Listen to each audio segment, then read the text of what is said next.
खुलुमबाय गिबियावनो बयनिसिमबो गाहाम हामलायनायखौ जासिहरबाय। दिनैनि प्राइम 24 हेडलाइन स्टुडियाव धेमाजि जिल्ला सानजारि नोगोरनिफ्राय रादाबखौ फरायदों आं आमिना सरगियारि।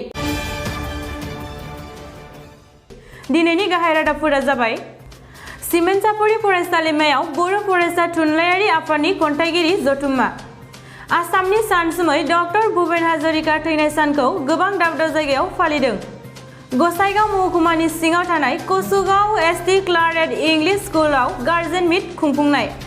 भारतनि रैखाथि बिफाननि मन्त्रि राजनाथ सिंहआ बुहुमनि गं 80 हादोरजों जथाय सावरायलायनायाव बाहागो लादों।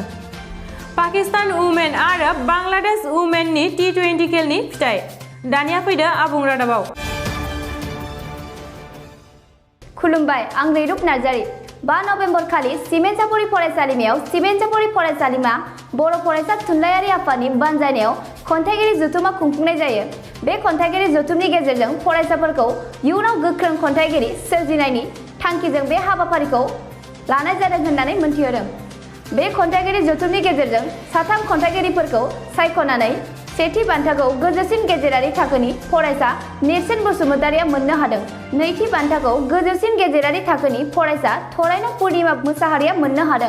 थामथि बान्थाखौ आरिमु जालिया 5थि सेमिस्टारनि फरायसुलि थरायना आमिना सरगारिया मोननो हादों। बेजों लोगोसे सिमेन्टसापरि फरायसालिमायाव Dibrugarh university inter college taekwondo' टुर्नामेन्टआव सनानि मेडेल देरहानो हानाय थरायना दालिमे सरगारिखौबो मान बावनाय हाबाफारिखौ मावफुंलांनाय जायो।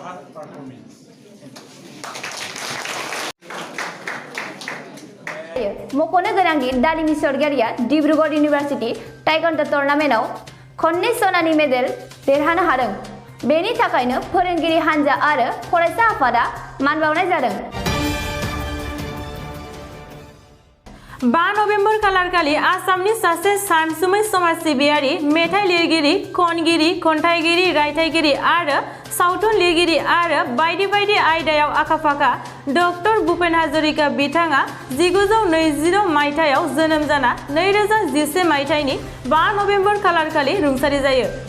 बिथांनि मुङैनो आसाम नाङै थैनाय सानखौ गोबां फरायसालि, मावखुलि आरो गोबां सोहोराव गाजा-गोमजायै फालिनाय जायो। बिथाङा गावनि जिउआव भारत रत्न, पद्मश्री, दादा साहेब फाल्के एवार्ड, पद्म भूषण, पद्म विभूषण आरो गोबां आयदायाव बान्था मोननो हायो। बिथाङा गोबां एलबाम आरो मेथाइ खनदों लिरदों। बेनि गेजेराव सिगमिक बिजुली, मैं और मेरा साया, सबर हृदय, रबीन्द्रनाथ बायदि बायदि मेथाइ रोजाबदों। दानिया फै दाब दाब जायगायाव मुंख्लं सान फालिथायनि माखासे नुथाय नायदिनि।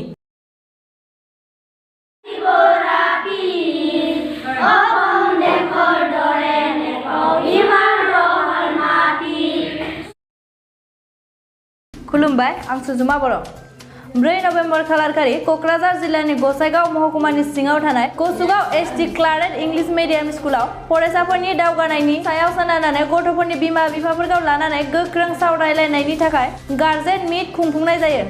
बे सावरायलायनाय हाबाफारियाव गाहाय आलासि महरै नुजाफैयो आसामनि हाग्रा बिफाननि मन्त्रि प्रमिला रानी ब्रह्म आरो लिंहरजानाय आलासि महरै बाहागो लाफैयो कसुगावनि गाहाय आर्मि वीरेन्द्र कुमार बिथाङा।